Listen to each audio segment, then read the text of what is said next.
Sorry, thanks for your patience. So just to know, we'll be recording this and we will share it on our social media at a later date. I think that's it for housekeeping. We're going to try and keep it to about an hour tonight so that you can plan for the rest of your evening. And I'm just going to go ahead and introduce our panel. So you can see that I've pinned 4 exceptional people here. The first one, Bruce, maybe you can give a little wave. Bruce Petrick is an autism advocate. He's a neurodiverse musician and creator of acoustic spaces. He has played music all over the world and now lives in Calgary. His latest album, Dancing with Darkness, is available for download on iTunes, Spotify, Amazon, and he says, amazingly enough, TikTok. And you can check out his website at brucepetherick.com. We'll also share this information after the event. Thanks so much for being with us, Bruce. We always appreciate your voice and your input. Thank you. Amy Mcfarland is also with us. Amy is the founder and CEO of Recreational Respite, an organization that promotes inclusion, encourages community participation, and nurtures social health and connectivity. Welcome, Amy. Hi. Dominique Chabot is the Family Services Manager at Autism Canada. Many of you may know her. Autism Canada is a national organization that provides resources for and supports the autism community in Canada.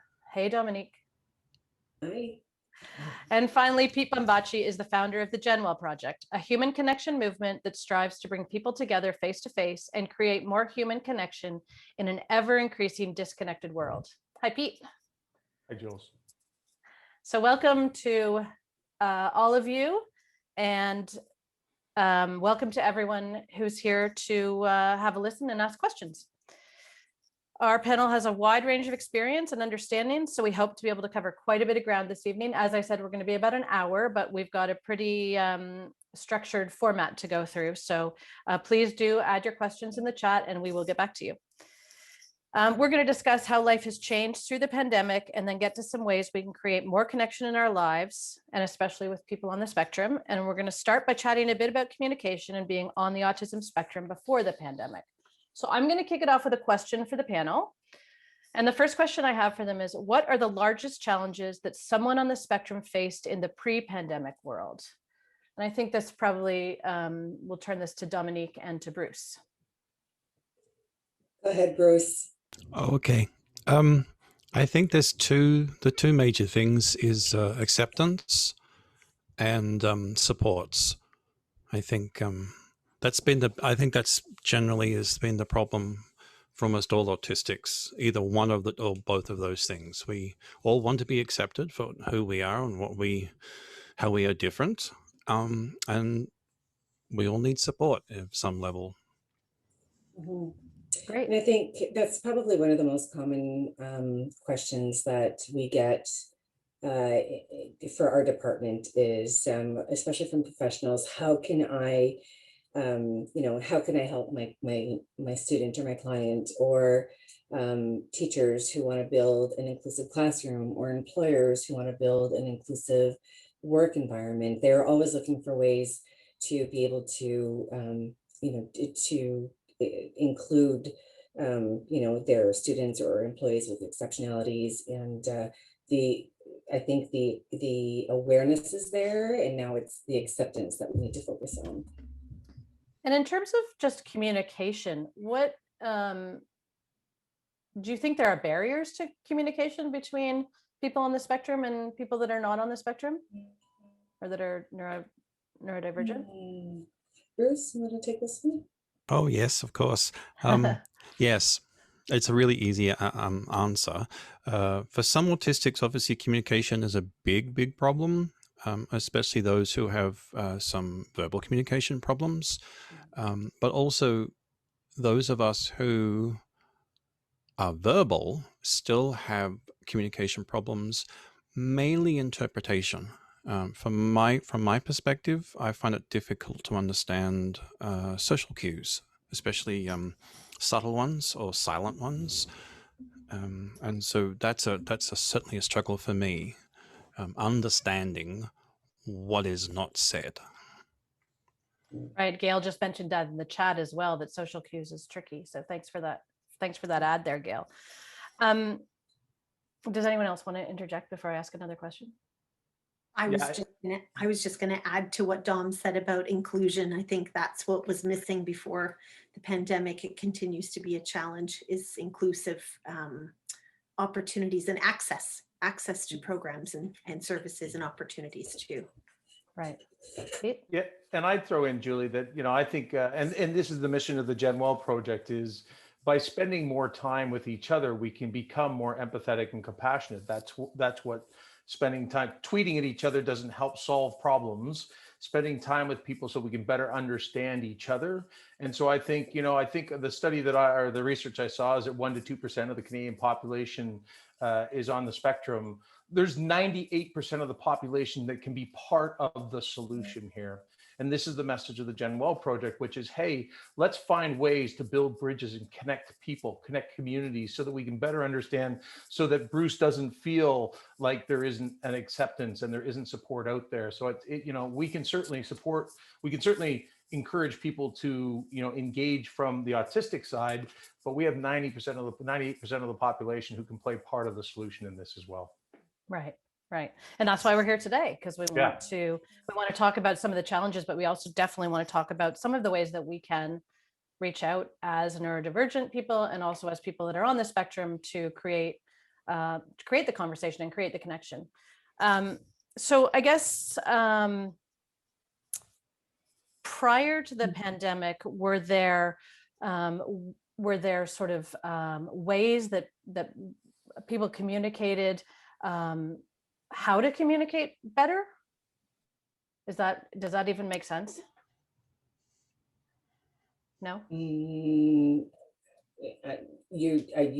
asking a question about, how is the public educated on how to address someone on the spectrum? So yeah, I think that's probably important, right? Well, and I just wonder if it's changed. Yeah, and and everyone's unique, and everyone has their own ways to communicate, and you have your receptive language, and then you have your delivery, and that varies across the board. I think it's a matter of getting to know the individual, trying to ask them what they need, ask them, try to address them as, obviously person first, and then see what works for them. Ask them, how can I explain this to you? Or how can I make this a comfortable situation for you? How can, just ask them first and foremost is important. They'll find a way to get their point across, and they'll find a way to deliver the message. All right, well, let's move on a little bit to, we've talked about a bit of the challenges just generally, but let's move on to the pandemic and how it has affected people and what we've been hearing in our organization and what you, Amy and Pete, have been hearing, and Bruce, what you've been experiencing through the pandemic, and how the 15 to 20 months of minimal connectivity with others has affected people. Bruce, do you want to start from your perspective? Certainly. I think when the pandemic started, or when the restrictions started, I was thinking that this was going to be a good thing for me, because I didn't have to always every single day interact with people out in the street. But I found that after a month or two of Zoom meetings mainly, that I found the Zoom meetings very, very overwhelming. And one of the things about a in-person meeting is that there are things that you can do to mediate. For instance, move to a different area, different environments make that easier for communication, where with Zoom, it's like I'm locked to my chair here. And I found that the biggest difference from what my expectation was at the start of the pandemic to about 2 or 3 months in. Yeah, it's really hard to be home all the time and to not have that, be able to see people's physical movement and even smiles and things like that. It's really hard to see that over the computer, for sure. Dom, what kind of things have you been hearing? Well, we receive calls and emails from parents, caregivers, individuals, and I think in general, we tripled our calls and emails since the pandemic. I think in 2020 it was close to 3,000 in total, which is incredible.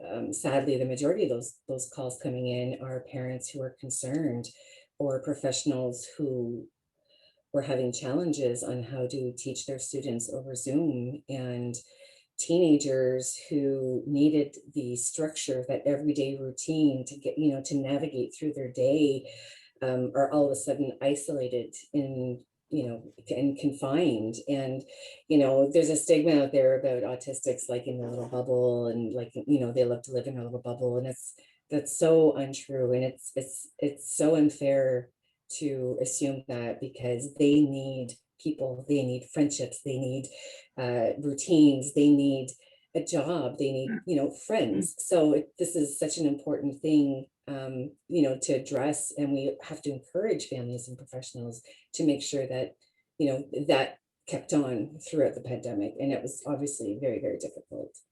Right. I see that there's been some comments that, some people found Zoom easier because there's the sensory input changes. And also they could balance out being at home and being outdoors, which is nice, and changing up and using phone calls as well. Amy, did you have something you wanted to add? I was just going to say there's some interesting comments in there, because I think there's a great sense of control too over that sensory and what the environment hosts. So you can kind of turn on as much as you want and turn off what you don't. And so being able to manage that through technology has been a really helpful tool, I think, for some of the families that we've supported. It depends too on the age group. I think, we've worked with a lot of families who have little people who are autistic, and some of them found it a great success because their children were able to successfully participate with a little bit more focus with the teacher, a little bit of a smaller group than typically in a classroom. And so again, I think, there were lots of pros and there were lots of cons. And I think, for individuals who, like the comments in the chat, where they felt like they had some control over adjusting that sensory input to either get on a phone call or not get on a phone call, go outside or not go outside. And so, I think there's that, and the freedom to do that and the access to do that we didn't really have pre-pandemic. That's sort of my experience from the families we've supported, is they felt like they had a little more control over how to manage that, which is interesting. Does that help, Bruce, that you have more control over a Zoom meeting, and that you can turn things off or mute or do things like that? In certain circumstances, yes. But there's been a couple of times where I was involved in Zoom meetings where if I turned my video off, that was seen as rude. And in fact, there were two circumstances over a year ago where the sensory input was so overwhelming, I had to shut the whole thing down. And that was seen to be not a good thing. Because normally I can control my environment. Like when I'm teaching at schools, it's easy for me to control my environment. In fact, funnily enough, with the Zoom call, it's harder for me to control the environment, other than saying to people before I start, look, I may get overwhelmed. I might need to take a break. Right. Once every little while. Mm-hmm. Yeah. I think too, somebody made a comment here about it's hard for people to get out and make friends. And I think that's something we're seeing a lot of as well, is the social aspect of just being able to be with people and the comfort of being with people and making friends. We've seen a lot of that kind of impact, haven't we, Dom? Yep.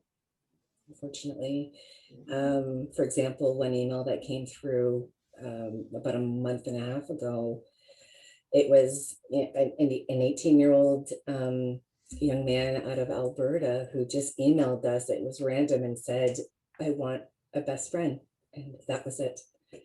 And that's how the connection started. We had reached out to him afterwards just to try to ask, what is it that we can do to help? So we connected him with different resources in this area and some online resources, but it was his, it was just this random email. And I think it touched a little soft spot, didn't it, Jules? All of us. Yeah, all Yeah. of us. I mean, I think it's really important that that, you know, we're aware of the people in our world and that we reach out to them. And I think that's something that Pete is working really hard on. And so Pete, maybe you can speak to that a little bit about just, you know, during the pandemic, what you've heard, and I know you've done a lot of work around connection during the pandemic, how it's affected the community.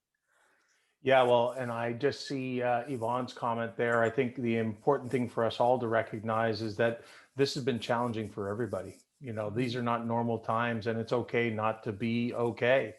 And the important thing is, and this is what the research shows, and this is why I launched the Genwell Project back in 2016, human connection is the single largest indicator of happiness in our lives. When we have people around us, when we feel connected, when we have that sense of belonging, that's what makes us feel like we can. And they say it's part of the reason, it's part of how we build resilience, which helps us through the ups and downs, like going through a global pandemic. But spending time with other people also reduces anxiety and depression. It's now a Harvard study says it's the single largest preventative action that we can take to avoid depression is actually spending time with other people. You know, we talk about nature and walks and eating well and sleep, and all those things are really important, but we all need to be thinking about how can we make it happen. And that's why the pandemic has been so challenging. Technology has been an amazing supplement, but in most cases, it can't replace. There's a study even a couple of weeks ago that said, you know, texting's good, phone is better, Zoom is close. But even if there's a little bit of a gap between what it's like to be human and face-to-face versus Zoom, that over time, that will lead to a sense of disconnection from one another. And so we all just need to be conscious. Obviously, everybody's at different levels on how much FaceTime they want. And obviously, in some cases, controlling those situations. But the reality is we as human beings need each other. And I, as I said earlier, I think there's such a huge role for the rest of the population to say, hey, how can I be part of this? And it is about building bridges and giving us an opportunity to understand each other so that and I had a great chat with Bruce about a month ago, and I feel like I'm connected to Bruce because of a half an hour conversation, maybe 45-minute conversation, because I actually understand, I get Bruce. I like Bruce, everything, his voice is amazing. And so, but this is what an opportunity to connect with other people does, is you start to understand them. And that's where the jumping off point. Now it becomes, now we're in a relationship. Now we can actually build from there to be much more than just an acquaintance that you walked by and waved at on the street. There is a question in the chat for Bruce specifically, and that is if he has advice for people running meetings with neurodivergent people and how to make their video meetings more accessible, and if you have recommendations for that. Oh, I certainly do. It starts with communication between an organizer and the participants, because especially with neurodivergent folk, we all have different needs that maybe need to be met during the Zoom meeting. So I think regular breaks is definitely one of those things. The ability, especially, I mean, for me, certainly being able to turn my video off for a little while so that I'm not watching or being watched. I have two kids with ADHD, and they cannot spend, especially my son, who's 12, he can't spend 20 minutes on a Zoom call. He can't. He doesn't have the attention, especially the having to be sat down and interacting with the teacher. And so it's the discussing with the participants, what do you need? And being accepting of what their needs are. It's difficult. It's a really difficult situation for everybody. Zoom meetings it's not how everybody should have meetings or teaching for the rest of their lives. So we just need to understand that there are differences and difficulties. Right, and being open to accommodating people's needs, for sure. It's so important, right, that we take care of the people that we're in our meetings with. Okay, anybody have anything else to add at this point? I think I was just going to add, there's something in the chat about what break frequency do you recommend?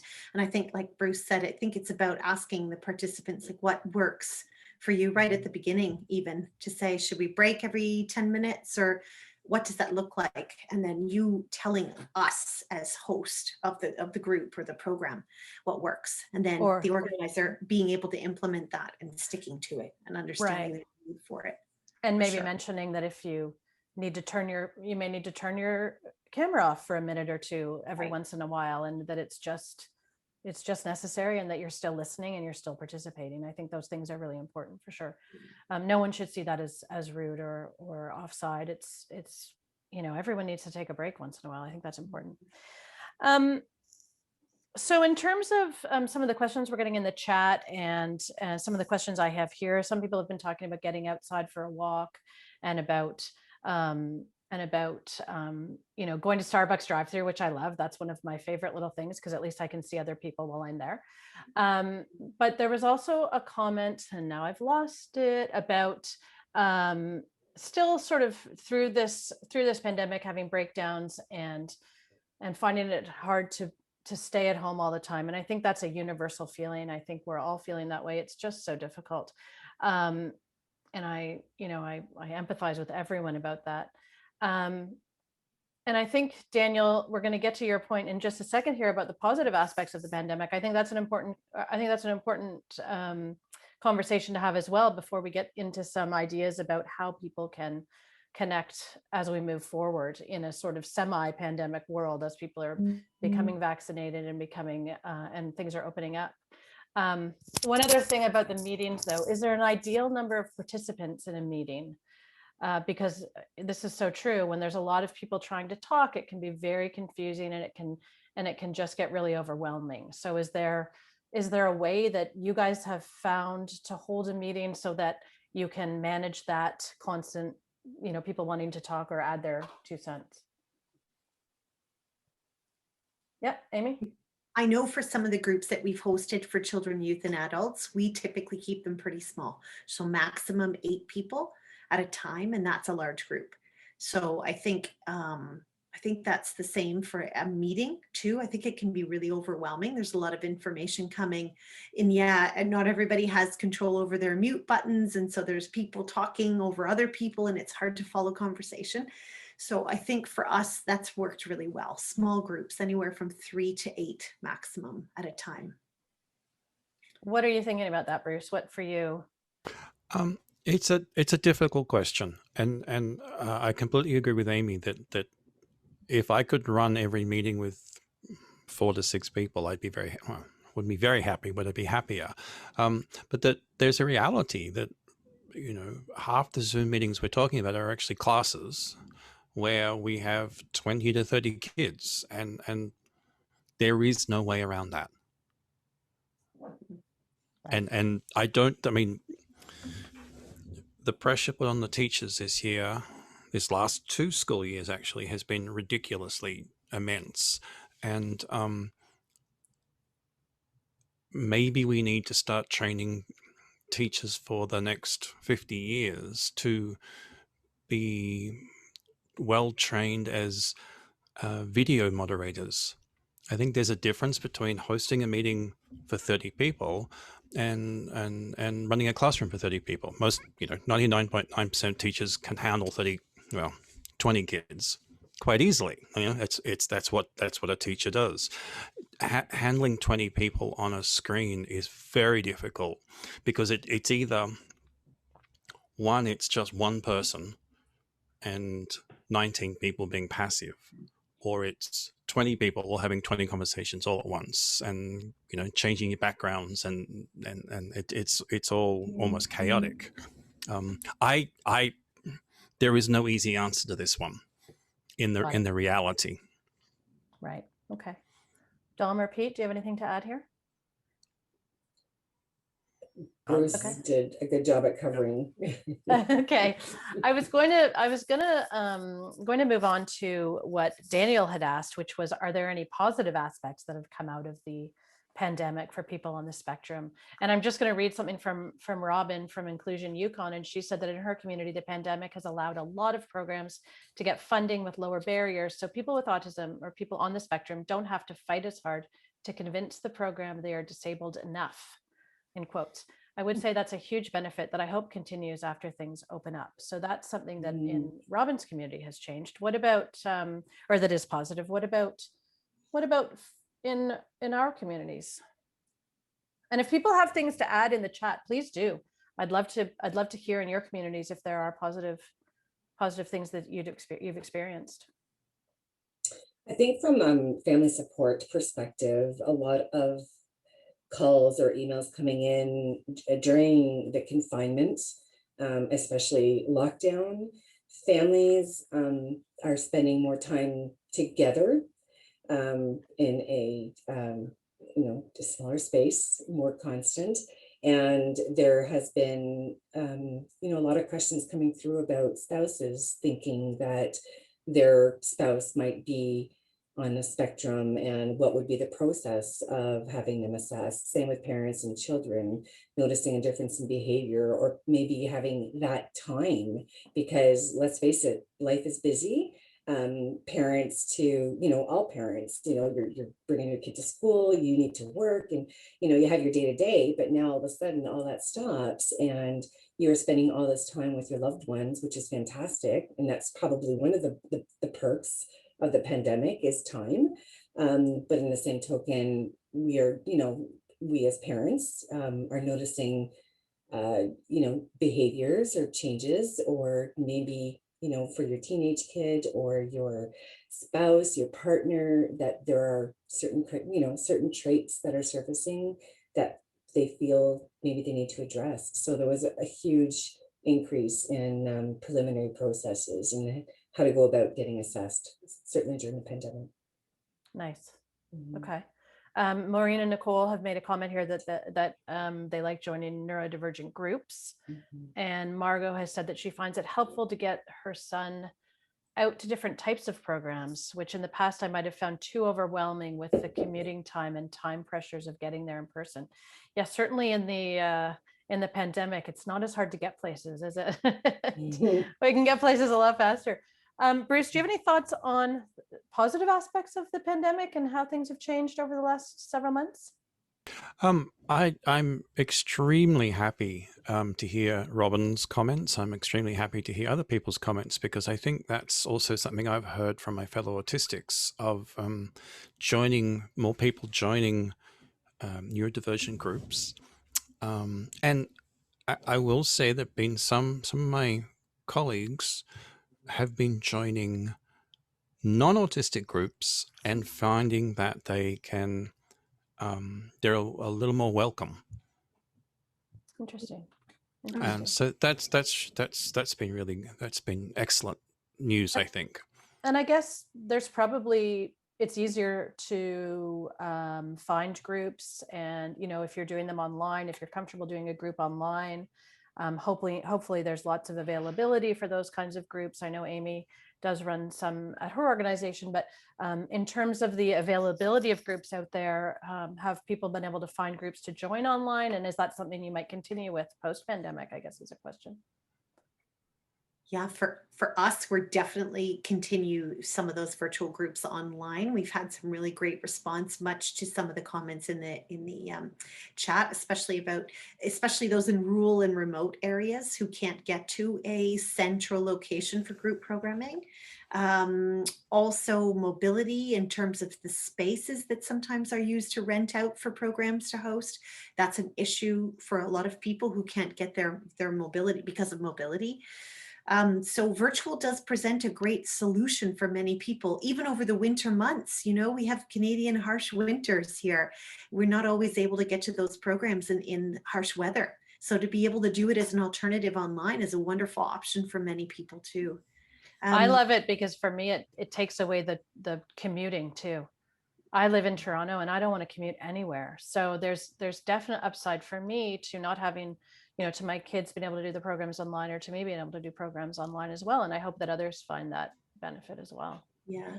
Julie, I'd be curious, and Amy, maybe you can speak to it, but if the programs you were offering before, I think one of the silver linings is we've been given approval to use technology because it was always there. It's just we thought it had to always be in person. And I think, some of us love the in person, but you're seeing a lot of success with the digital as well. So what percentage, obviously everything is digital now, but where do you think it'll after the pandemic is over, we can get back? Do you think you'll still have a significant amount of digital programming because people actually want to connect this way? Maybe not all the time, but a percentage of the time?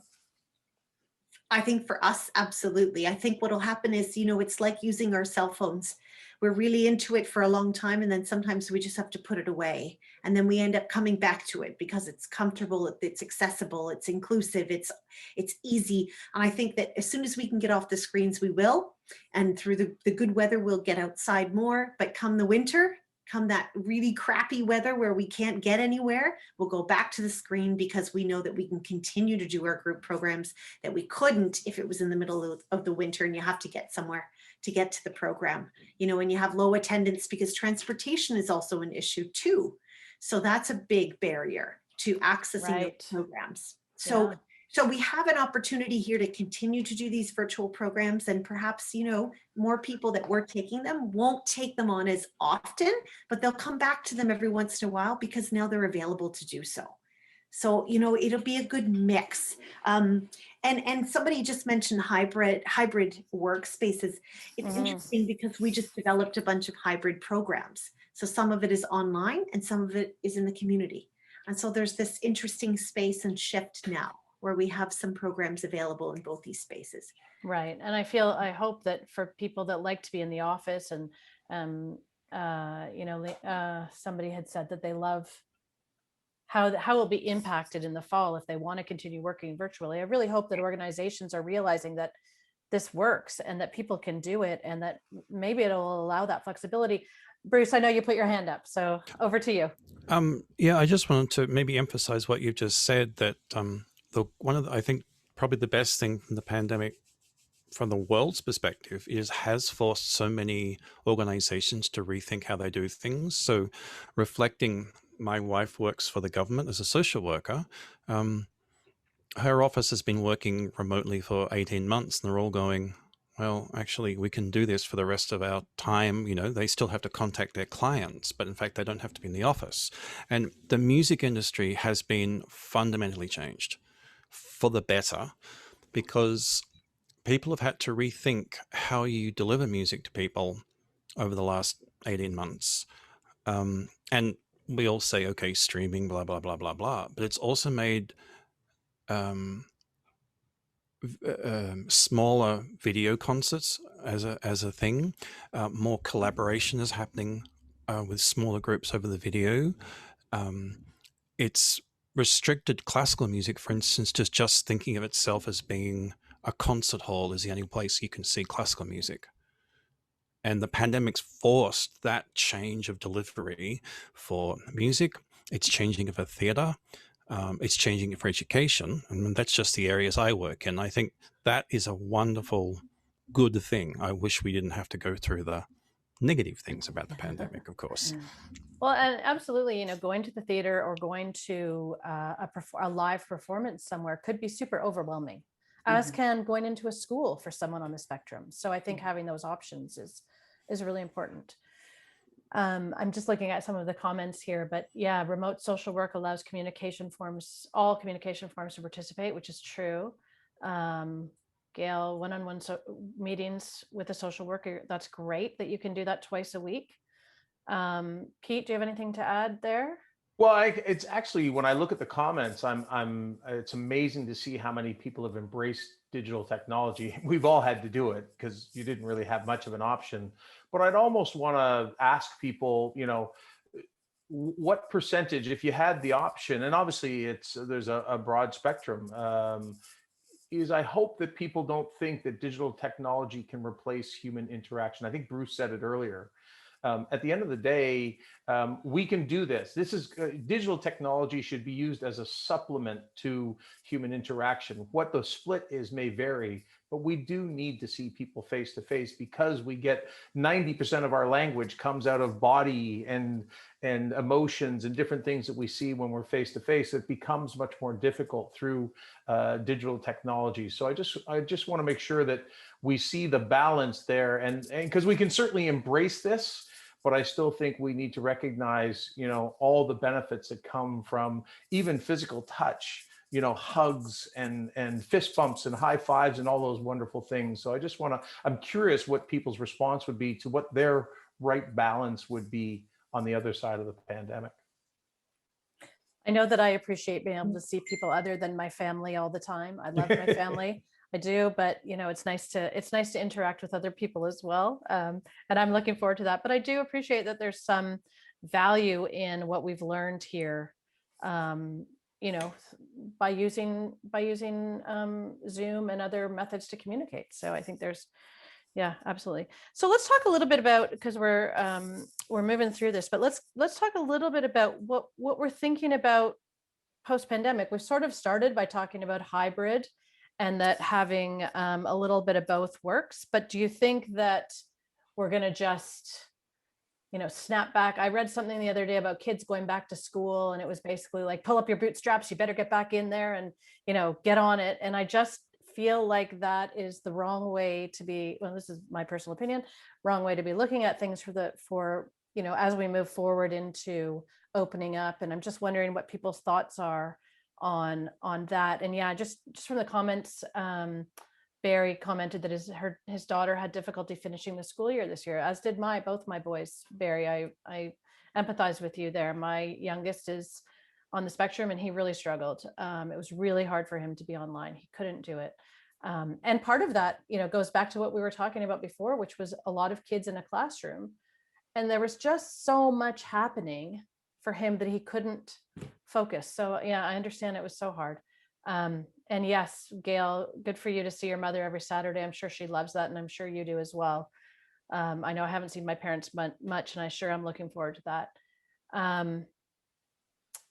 Okay, Deborah has asked where we begin to find some of these resources because their respite shut down, and we are going to talk about that, Deborah, for sure. And then Margot made a comment that of course it depends on your individual situation. Absolutely, Margot. Her husband works long hours, and she picks up and drops off the children between work, and she does not want to return to work so that she can take care of her kids. And obviously that's one of the upsides of this this working from home. But let's talk a little bit about what we're thinking about as we move sort of out of lockdown and into a bit more of an open society, and how we think things are going to go, and how we're going to inspire people to communicate more, and to be more aware of reaching out and connecting with particularly people in marginalized communities. I can speak on that, actually. I think what's important, and it ties a little bit into what we just discussed, but the autistic community and others have been fighting to have the opportunity to work remotely for years. This has been going on for years. And I think that our community is now in a position where they've fought and advocated for themselves to be able to work remotely, to find work. And the remote work was very limited.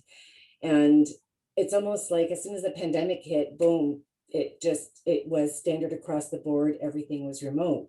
So for many, this was a dream come true. They were able to work in their own homes. They had their own little spots set up for themselves. And they were still able to work, which is fantastic. Knowing that we are slowly going back to, I don't know what normalcy is going to look like, but once lockdown starts to ease, knowing that they have an option, I hope that the employers will offer them the option. And with that being said, I hope that the employers realize that, this particular employee thrives. He works very, very well from home, works very well remotely. I want to be able to offer him that accommodation. Let's grow. Let's, making it an inclusive work environment would mean giving them the option to work in a comfortable setting maybe offering them a shift or two a week, on site in the office, and then the rest at home. Just offer them that option. I think that's important.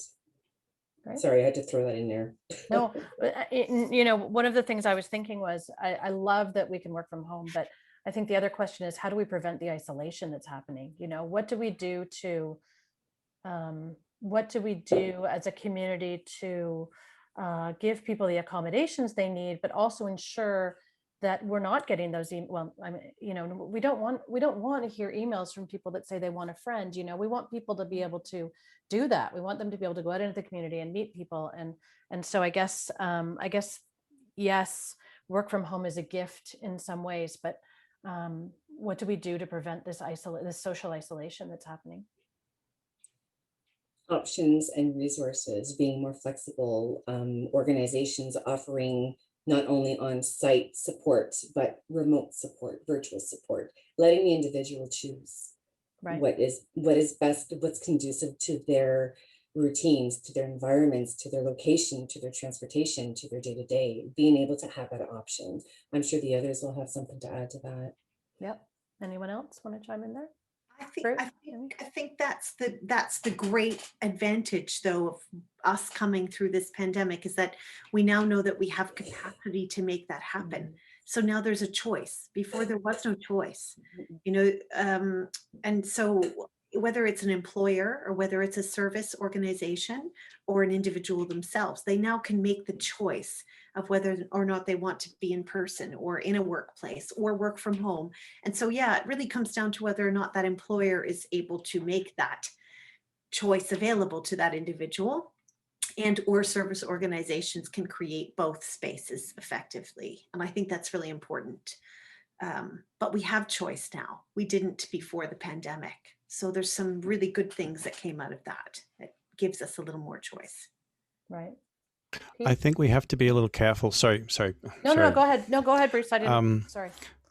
I'm agreeing with Amy and Dom completely that the choices are wonderful. And I think the one thing that I'm a little worried about, maybe reflecting what's happening in my local area, is that the restrictions are basically down by next week and everybody's talking about return to normal, throwing away what's happened. And it's happened so quickly here that I'm a little concerned that we start needing to fight for, don't you remember how effective the flexibility was for workers, students, general community? Please can continue to have that while still allowing the communication and the connections with people. People are so excited to get back to the old normal. How do we create a world that takes both sides of this and uses it to their benefit, right? Yeah, very, very important. Yeah, and I think you've already seen there's some businesses who were saying we're never coming back, who are now saying, oh, we're coming back. And people that were not going to come back till 2022 are coming back now in September. So people are starting to come back. But I think and it's been said a few times tonight, we couldn't have gotten here if we were asking for it. Many people probably went to bosses and said, hey, I'd really love the flexibility to work from home. And before the pandemic, most people weren't open to it. And I think the pandemic forced our hand to try it and to do it and see that it could be successful. And I don't think it'll be all in the office. And I don't think we'll be all at home. And I don't think that's a healthy mix anyway. So, I think the value here is, and I think this is what all employees had always wanted, which is, hey, boss, can I have some flexibility so that I can do what's right for me and know that I'm going to do what's right for the business as well. But the other thing I just wanted to throw out there, Julie, is, it takes 66 days for us to create habits. That's what they say the average person takes to build a habit. And we need to be conscious that as we come out of this, yes, we need to take our time because, and I know I was in the St. Lawrence market in Toronto 2 weeks ago, and in 10 minutes I was done. Get me out of here. I didn't want to be there anymore. And so we need to understand that as much as we may not want to jump back into social connection, we also want to make sure that we don't default to staying at home and only using technology, if that. But to your point about isolation and loneliness and the impact of that on people's lives can be catastrophic.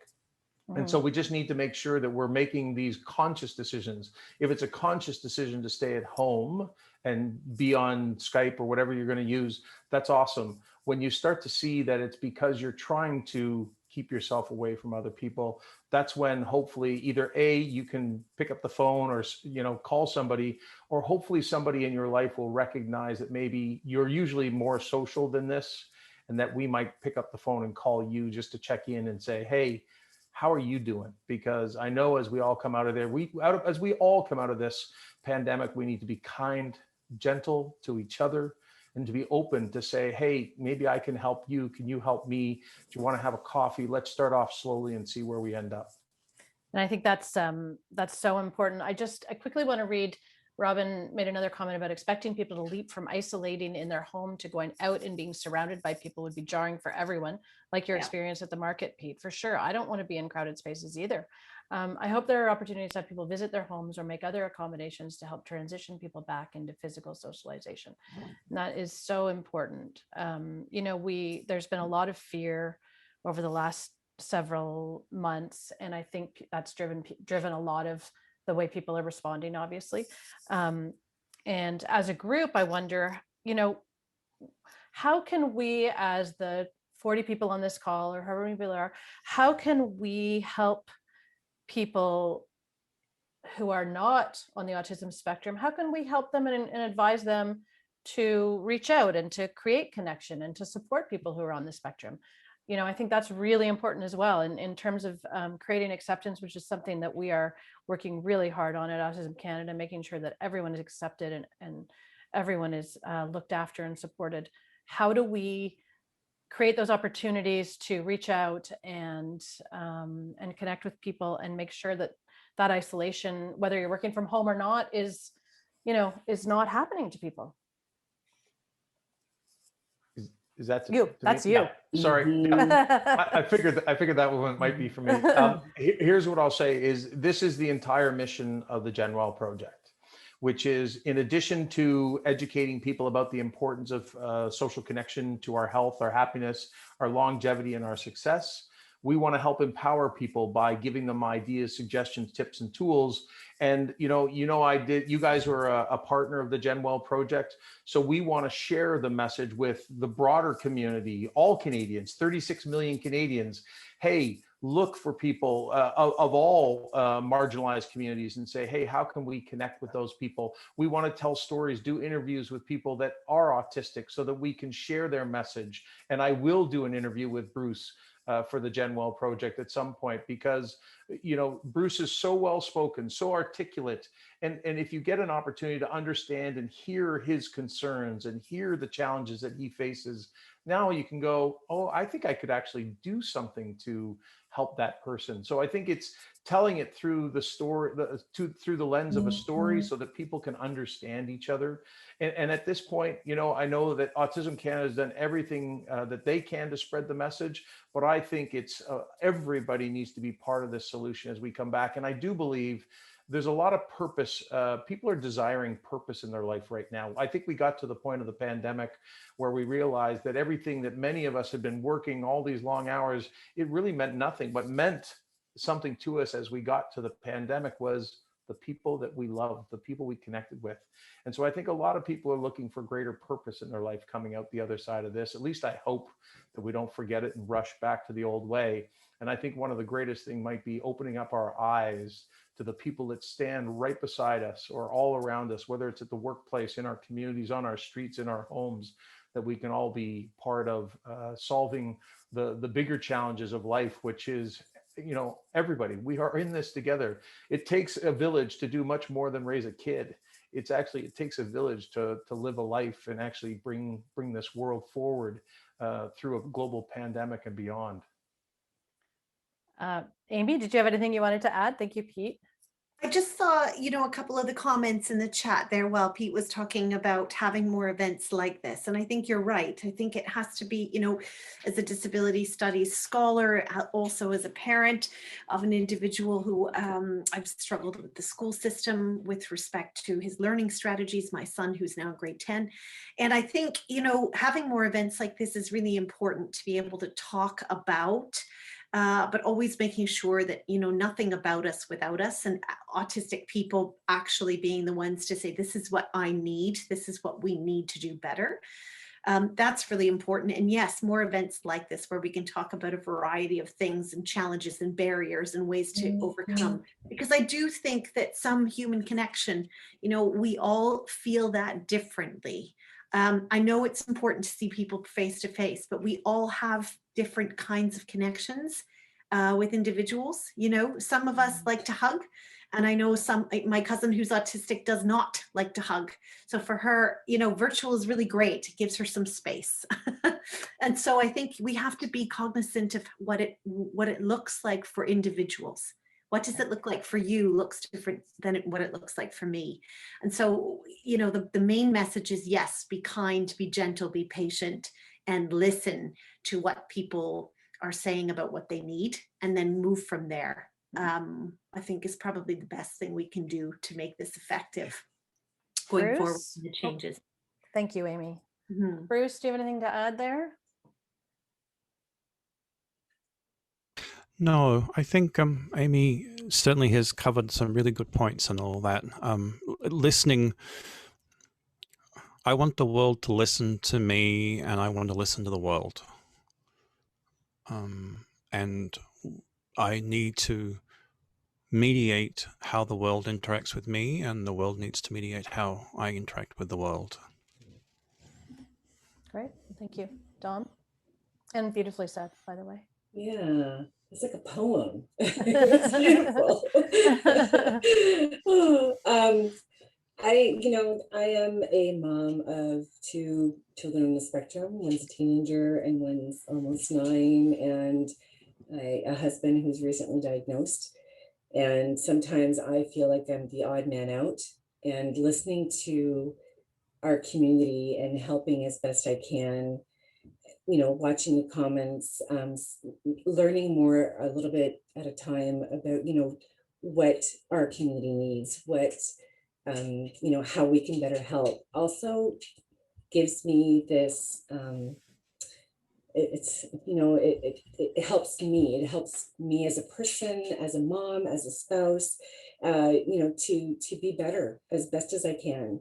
So the more, you know, the more we share, the more we feel like we could have maybe more of these meetings, more of these series, the more that we can communicate with the community and the community communicates with us, the better we can be as a whole and help, you know, with the advocacy. Absolutely. Thank you. Thank you. So I think that was amazing. Thank you for those responses. It's just a little bit before 9, and I wanted to leave some room for some questions. So we do have one right now in the comments, and then we can open it up to more. But Daniel has said, I don't know about other autistic people, but I have a very long memory, and it takes me longer to shake off routines and convictions than I think it does other people, which is obviously relevant to this discussion. Who else has this, and what implications does this have for how we recover? I feel like I can jump into 95% of my pre-pandemic life tomorrow. Does anyone want to address this? I guess one of the questions is, do we want to jump into our, I mean, maybe Daniel does. Do we want to jump into our pre-pandemic life? Anyone have any comments on that? I mean, it's going to be, it depends on the individual and the comment and their what they're jumping back into. Daniel, I'm happy for you that you are ready to jump straight back in. All power to you, my friend. And someone else says slow and steady. Right. I think that's got to be the case for everybody. This is a big thing, right? It's a big thing. I think it's very individualized. I think we have to all remember that we're very unique individuals, every one of us. And so everyone's going to have a different sense of like, let's just hurry up and get back to normal, whatever normal looks like. And then other people are like, I can take this new normal, like slowly, but I can take this new normal. This is okay. This is all good. I think the big part of Daniel's question is, what implications does this have for how we recover? And I guess, again, that's also very personal about how you manage your reentry and how you I don't know, does anyone at all have any feedback about that? Anyone in the chat? Anyone? No? Okay, sorry, Daniel. Are there any other questions at this point? I think now would be a great time. And if you have one, just throw it in the chat and I can read it out. A slow and steady will prevent me from being overwhelmed. Absolutely, absolutely, Gail. And we definitely want to avoid overwhelm as much as possible. Thank you Hey, for that. Julie, what I'll just say, and I love the fact that people are asking for more of these sessions, and you've talked about trying to do more of these. I think, and Dom mentioned that when she connects with other people, it gives her a sense of purpose and helps her. And what the research shows is when we talk to other people, first off, it helps us cope with any of the challenges that we're facing. It helps us find solutions, and it helps us build resilience. So in doing these gatherings, the webinars, and all the different ways in which we can connect with each other, whether we think it's just a fun thing to do, the reality is it is helping us get through whatever challenges that we might be facing at the time. So it's great to see people recognizing it, that this forum and the opportunity to ask questions and participate is actually helping people along this journey. Well, I certainly hope this conversation has helped everybody a little bit. Maybe a little tip or a little something from this conversation will help you move into these next stages of pandemic. Does anybody on the panel have anything else they want to add at this point? Because we're just a little after 9, so I want to make sure we keep to our timeline. Thank you, Christine. Thank you, Christine. No? Okay, well, if there aren't any more questions, I would like to say that we will be having more of these events. Our big Autism Canada event, I'm going to give a little plug right now. I wasn't going to, but I'm going to. Our Awesome Conference is in October this year, on October 23rd. And Awesome is an amazing day. All of the presentations are done by individuals on the spectrum. It is a really fantastic way to learn more about autism. It's a great way to see and hear from our community. And it's a really inclusive, really accepting, really fantastic day. So if you're available, we would love to see you. And there's lots of information about that on our social media for sure. I want to thank everyone who attended tonight. It's really, really great to have our community come out and be involved in these conversations. We will do more. Awesome may be on Zoom. I'm not sure yet, Maureen, and Nicole, but we'll keep you posted. I'd like to thank everyone for attending. Thanks for taking time. I know it's hard, especially on these beautiful summer nights, to sit inside on your computer. And I'd like to just let you know that if you do come up with any questions post the event or have any questions at all, you can always email us at events@autismcanada.org. So feedback, comments, we take it all. Feel free to send us a note.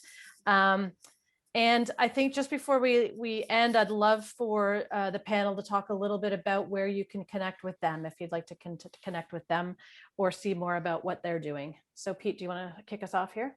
Sure. The GenWell project, I did see a comment from Millie earlier. We are a free resource for all Canadians. We're sharing tips, tools, and ideas and information on how to stay socially connected and the impact that has on our lives. So for those who are interested in finding out more, they can head over to genwellproject.org. Our website's in a little bit of a restructure right now, but they can also check out our social media platforms for daily tips, tools, and ideas on how you can stay socially connected. Thanks, Pete. Amy?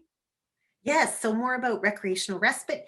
I'll post it in the chat for everyone. There's my personal email as well as the website. There's some virtual group programs that are happening in July, both virtual and in person. So there's something to check out there if you're interested. The organization is a national one, so we are available in any community in Canada. So there's some more information. You can check it out from there. Thanks for having me today. And I'm just going to mention that Autism Canada is going to be partnering with Recreational Respite for potentially some other events. So keep your eyes open for those as well. Bruce, do you want to talk a little bit about where people can find more information about you? I've actually just had a split this week, and I've got a new website for myself. So brucepetherick.com is where I have all my music. I'm also on Facebook and Instagram and all those places. And I've also just started a new website, which I'll announce pretty quickly soon, which will be all about my autism advocacy. Amazing. That's really exciting. So exciting. Bruce is a really, really important part of our community, and we're so grateful to him for being here. And Bruce will also be presenting at Awesome this year. So if you are available, that day, come and hear Bruce, some more of Bruce's amazing voice on that microphone. And Dom, do you want to talk about where you can be reached as well? Yeah, so Dominique Chabot, Family Support Manager with Autism Canada. You can reach me direct at info@autismcanada.org or Dominique@autismcanada.org.